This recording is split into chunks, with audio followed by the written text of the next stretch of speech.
سلمان بخاری کی کتاب دورنگا سے ان کی کہانی، ایویشن سٹی۔ اس پروجیکٹ کے مکمل ہونے کا ہم سب بے صبری سے انتظار کر رہے تھے۔ میں، کین اور ہمارے 2 بچے، 8 سالہ بیٹا کیپلر اور 7 سالہ بیٹی ہاپ۔ جس جگہ رہ رہے تھے وہاں حالات کچھ زیادہ اچھے نہیں تھے۔ ہنڈنبرگ جہاز، جہاں ذاتی باتھ روم اور ٹوائلٹ کی سہولت نہیں تھی، بلکہ ہر 10 اپارٹمنٹس کے لیے ایک مشترکہ باتھ روم تھا، جس کی وجہ سے رہائشیوں کو کافی دقت کا سامنا رہتا تھا۔ ہم نے بہت عرصے سے نئی آبادی میں اپنے ذاتی جہاز کے لیے اپلائی کر رکھا تھا۔ یہ الاٹمنٹ قرعہ اندازی کے ذریعے ہونے والی تھی۔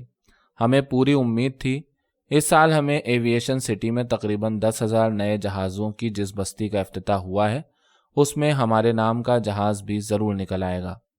ہمیں زیادہ بڑا جہاز نہیں چاہیے، کوئی اسٹریم گلف 1 سائز کا چھوٹا جہاز ہو جائے بس، جس میں کاکپٹ میں بچوں کا کمرہ بن جائے، پیچھے ہمارا لاؤنج اور ایک کمرہ، بس یہی ہماری ضرورت تھی۔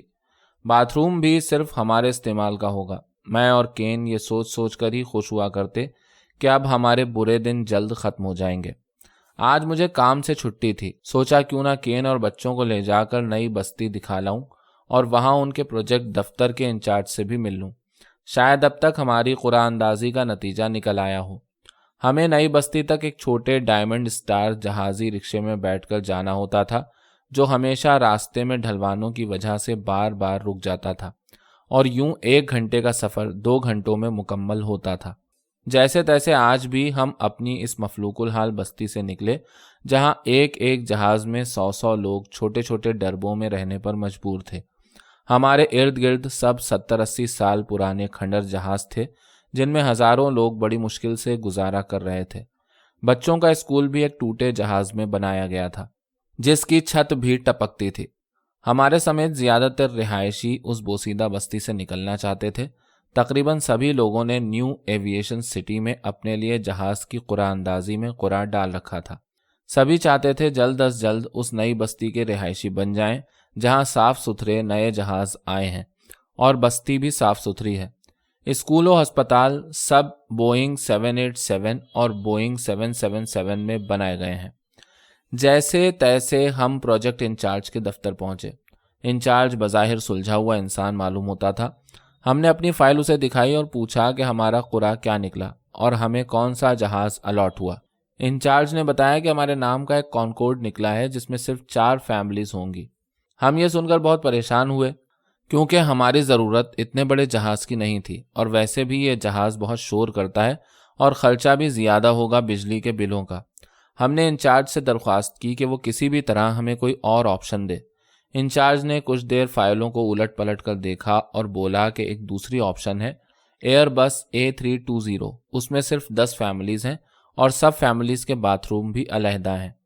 میں نے کین کی طرف دیکھا، وہ بچوں کی طرف دیکھنے لگی۔ بچوں نے اکٹھے نفی کے طور پر گردن دائیں اور بائیں گھما کر اس آپشن کو قبول کرنے سے انکار کر دیا۔ میں نے مؤدبانہ طریقے سے انچارج سے دوبارہ اپیل کی کہ وہ براہ مہربانی کوئی چھوٹا جہاز دیکھے جہاں صرف ہماری فیملی رہ سکے۔ میں نے اسے کہا وہ فالکن 7X یا TBM 700 یا بیچ کرافٹ ٹائپ کے چھوٹے جہاز تلاش کر کے دے، جہاں صرف ہماری اپنی فیملی آزادی سے رہ سکے۔ اس نے جواب دیا، یہ بظاہر ممکن نہیں۔ ایک تو چھوٹے جہاز بہت کم ہیں، دوسرا جو ہیں وہ سب الاٹ ہو چکے ہیں۔ اس کی بات سن کر ہم بہت مایوس ہوئے، مگر اس نے ہمیں تھوڑی دیر رکنے کے لیے کہا اور اندر کچھ مشورہ کرنے چلا گیا۔ کچھ دیر بعد جب وہ واپس آیا تو اس کے چہرے پر مسکراہٹ تھی۔ ہمیں امید بندھی شاید کوئی خوشخبری ہو۔ اس نے ہمارے سامنے لاک ہیڈ P38 لائٹننگ کی آپشن رکھی۔ یہ جہاز 2 رویا 2 مختلف کیبنز کو اپنے پروں کے ساتھ جوڑے ہوئے تھا۔ اس نے بتایا کہ اس میں صرف 2 فیملیز کی رہائش ہوگی، 2 مختلف کیبنز میں، البتہ کچن صرف ایک ہے۔ یہ بات سن کر کین کی مسکراہٹ فوراً مایوسی میں تبدیل ہو گئی۔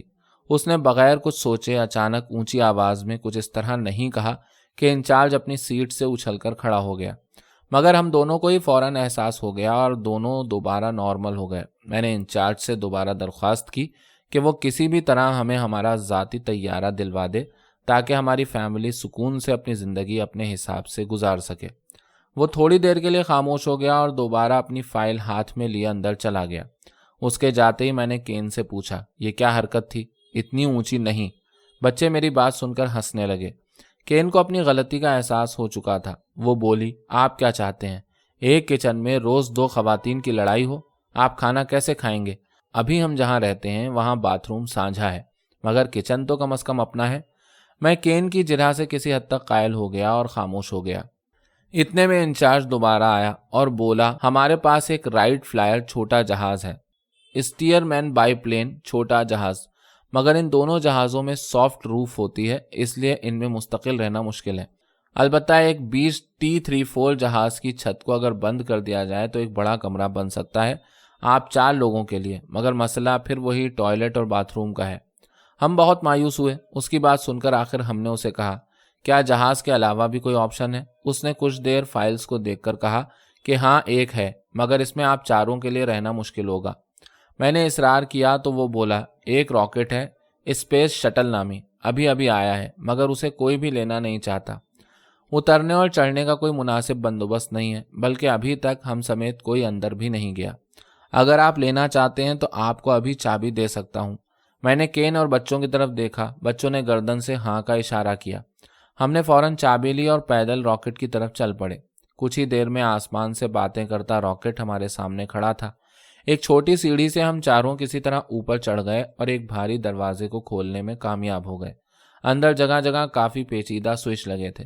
ایک جگہ ٹوائلٹ لکھا تھا۔ کین نے فوراً کہا، مجھے یہ جگہ رہنے کے لیے منظور ہے۔ آگے ہمیں بیٹھنے کے لیے 4 نشستیں نظر آئیں۔ ہم چاروں اس پر بیٹھ گئے۔ دیوار پر 4 خلائی لباس ٹنگے تھے۔ میرا بیٹا کیپلر اور بیٹی ہاپ دیوار پر لگے سوئچ کو دبانے لگے۔ اچانک راکٹ کی سب لائٹس آن ہو گئیں۔ ہم دونوں میاں بیوی بہت حیران ہوئے۔ سب چیزیں ٹھیک کام کر رہی تھیں۔ ایک جگہ آن کا بٹن لگا تھا۔ میں نے سوچا کیوں نہ اسے آن کروں۔ جو ہی میں نے بٹن آن کیا، الٹی گنتی کی آواز چل پڑی۔ راکٹ کا انجن اسٹارٹ ہو چکا تھا۔ ہم نے جلدی جلدی اپنی سیٹ بیلٹس کس لیں۔ 1 کی آواز آتے ہی راکٹ اوپر کی جانب تیزی سے اٹھنے لگا اور ہم سب نے اپنی آنکھیں بند کر لیں۔ راکٹ فضا میں بلند ہوا۔ اس کے بعد ہمیں کچھ ہوش نہ رہا۔ ہم خلا میں کہیں اوپر سفر کر رہے تھے۔ راکٹ میں کچھ کھانے کے پیکٹ بھی تھے۔ ہم سب نے انہیں کھایا۔ 2 راتوں بعد ہمارا راکٹ خود ہی ایک جگہ جا کر رکا۔ جب دروازہ کھلا تو وہاں بہت سے لوگوں نے ہمارا استقبال کیا اور ہمیں بتایا کہ اس قرعہ اندازی میں راکٹ کو چننے والوں کو اس آسمان میں خلا میں بسائے شہر کی شہریت دی جانی تھی، جس میں ان کی فیملی کو کامیابی ملی۔ جب وہاں ہمیں ہمارا گھر دکھایا گیا تو میں، کین اور بچے دنگ رہ گئے۔ ایسا گھر ہم صرف خواب میں ہی سوچ سکتے تھے۔ ایک کھڑکی سے زمین نظر آتی تھی، ایک سے چاند، سورج اور ستارے۔ ہم سب اپنے خوابوں کا گھر پانے کے بعد بہت خوش تھے۔